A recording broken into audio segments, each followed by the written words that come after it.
confronted by the police. Uh, I'm just going to let her tell her story. Uh, Tell us your name, please. I'm Melissa Harris. And something happened to you when? This was January 6th, I believe. I was working. Of this year? Yes, All right. 2012. This year. Go ahead. I want to first of all thank you guys for having me here. I usually don't come to big events because I am a full-time college student and I work full-time as well. I don't even get to go to church that often, I'm going to be quite honest. But I'm definitely a God-fearing person. And I was stopped between Waters and Well after working a 7 a.m. shift to 3:30 p.m. And I ran into Officer Petovich from District 1. And he just came to the car. Well, he already kind of had flickered the lights, and I just didn't know what it was. I was like, because he almost ran into the back of somebody else. I'm like, ooh, I need to get downtown. These cops running over other people. So next thing you know, he pulled me over, and he came to the car. He started screaming like he was mad about something else. He was like, why did you run the red light? I said, sir, that was actually a yellow light, and it was green, and it turned yellow. I was going through it. I couldn't stop in the middle of the intersection. So, like he said, cops get, offended when people question their authority, but I'm that type of person. I've been outspoken. And he said, well, you ran that red light. Get out the car. I'm like, he just getting to open the door. I'm in shock because usually a cop just asks for your driver's license and then they take it back to the car and, follow the professional ethics they usually go by. But this didn't happen. He again opened the car door at this point. He snatched me out of the car. I had on these same exact boots right here. I don't wear heels, so I twisted my ankle when he pulled me out of the car. He snatched me from right here. And we're in the intersection between Waters and Well. I was just trying to go to George Will. They had the sale going on, trying to bring my baby some food. But nothing happened. I couldn't get to my favorite food, and that made me upset too, guys. I'm from the South, and so I try to make a little stuff humorous, even though this is a very serious incident. I ain't never been to jail before, but this was my lucky day. I didn't get to make it back home to my 7-year-old son. It was the weekend, so I guess when you go to jail, you got to stay the whole weekend if you can't see a judge. He snatched me out of the car. And then I guess we got to walk back to the, get out of the intersection way where between Waters and Wells. And I said, I want to speak to the chief. I want to speak to the lieutenant. You don't have no one here with you. I feel like you're harassing me. You're hurting me. He pushed me against the car. So I just knew he was crazy already. I said, you're crazy. You need SSI. So you could just arrest me. You could just arrest me because I already know what he was going to do. And so he put his elbow in my back really hard. I had already gave him my hands. So I didn't want the resisting arrest thing going on. He put his elbow on my back and he was like the same height as me. I'm only like 5'2". So I guess he was mad because I told him he need SSI. And he put his elbow in me harder and squeezed the cuffs really tight. I mean, extremely tight. My wrists are already kind of fat. So it's just squeeze them. So I'm like, where's the help? So I'm asking all the people around on Waters and Well. I don't know if it was a convention or something going on. I said, help, somebody else call the police. He don't have a partner with him. He didn't ask for my driver's license. I got a CDL as well. He could have had any one of those. He never asked me for anything. And I guess he threw me in the car at this point. I was waiting. I don't know. I guess he was just going to take me to jail. So he started searching my vehicle. He never got the driver's license from me. Some more cops came and some more people and some business suits. And I found out later it was the mayor, Tom Barrett. And then the other officer came. And he was like, what's your name? I told him my name. And I guess the officer said that I had resisted giving my name for like 30 minutes. And I didn't. All I asked for was help. He never asked me for that. So he came back to the car when the second cop was there. And he was like, what's your name? He tried to act a little calm, but he was still real red. You could tell he was still upset. And I said, don't ask for my driver's license now in front of the cops. You didn't ask for it before. I said, tell the public what you really doing out here. So at this point, a sergeant came. His name was Sergeant Birkin. He said he was with the mayor, but I found out that he wasn't because as soon as I got out of jail, I went to complain right away. Because they took that much of my time. I felt like, well, y'all can have all my time. Now I'm going to come complain to everybody. And he said, I found out he wasn't with the mayor. He told me that the mayor suggested that I spend the night in jail because I said, because I called him a midget and I said he needed SSI. And that was obstructing officer resisting arrest. I'm like, I gave this man my hand willingly. He never asked for my driver's license.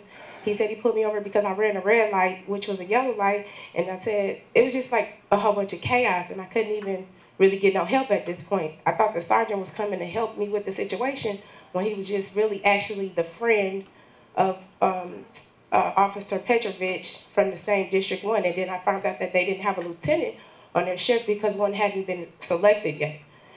And I went to jail from Friday, Saturday, when I went to booking. Oh my God, being in jail is the worst thing in the world. But I went to the book and they had me there from 1 a.m. all the way to 7 a.m. because a female officer just didn't want to come down and search the women that were there. There was only 4 women on the bench. We went through about at least 60 different men coming on and off the truck with money coming up missing, thousands of dollars that never showed up at the next county during the booking. It was just crazy. So we go in and I just spent the night there. I'm gonna make the long story short because we got a lot of important people here. I went to jail. They let me out on Sunday afternoon. And I saw a commissioner judge. It wasn't an actual judge. And they set my court date for January 25th. And I went to court. I ain't never been to jail, so I didn't know what they were doing. I couldn't afford a lawyer or anything. So I had talked to a public defender, and she read the police report, and he just kind of exaggerated the whole story. And I'm like, how can they let the cop that harassed me file the report? Because that's why I called for help in the first place, because I knew he was not following professional code. So at this point, I just complained to the Fire and Police Commission, as well as the Professional Performance Division. And I got on the internet and just started trying to blog any community officials that could help out, because I don't really know where to go, but I'm not the type of person that won't be able to find out. I will come. So. All right, let me ask you a couple of questions. All right, so the thing that you did that started this whole encounter was go through a traffic light. Correct. And you said it was green, yellow, and the officer said it was red, right? Correct. And as a result of that, you went to jail. Correct. And you stayed in jail from Friday till Sunday. Right. Did it have any impact upon your child or your job? Yes. My friend that watches my son, he lost his job because he had a no-call, no-show. Your friend who was watching your child, staying with the child while you were in jail. Right. As a result of that, your friend lost his job because he could not abandon your child. Correct. Yes? Okay, what else? And then I had school Saturdays. It was the first semester. I've been going to school full-time without missing any attendance at Springfield College. And I couldn't get my financial aid check, so I couldn't pay for my books. So I've been just trying to deal with a lot of college students and stuff and try to, make copies and get my work done. I'm just turning in a little late work with my professors. They don't mind because I usually do my work.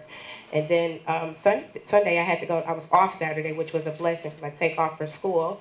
Sunday I had to miss work. I had a no-call, no-show. Since I'm the #1 salesperson there, they decided to let me keep my job, and it didn't affect me. Let me ask you another question. You said the officer put his elbow in your back? Yes, sir. How'd that feel? It hurted, and my back was in a whole lot of pain, and then I was in jail with the refrigerator, like kind of made beds. And you said your ankle was hurt? And yeah, my ankle was twisted. It was never attended to. They didn't care about nothing that happened to you in prison. You said the cuffs, were they loose or tight? They was extremely tight. I had whips on my arms, and I put cocoa butter and Vaseline on there. You complained to the officer or officers? Yes. What did they say? They didn't care. They didn't even respond about me being hurt at all. Did you see Tom Barrett there? I never got a chance to talk to him. I found out that was him. I seen him, but I didn't even know that was him because I really, to be honest with you, I didn't know learned later that was him. Later that was him. Yes. How far away from you was he when you saw him? I was in the back of the police car, and he was talking to they was all huddled in a circle. Did you make eye contact with him? I couldn't. I was in the back of the car. All right. Okay, you filed a complaint with the Fire and Police Commission, right? Yes, sir. Okay, good. All right. Thank you very kindly. We appreciate you coming forth and telling us what happened. Yes, sir. Judge. Right, we know that as a result of another incident. Right. Right.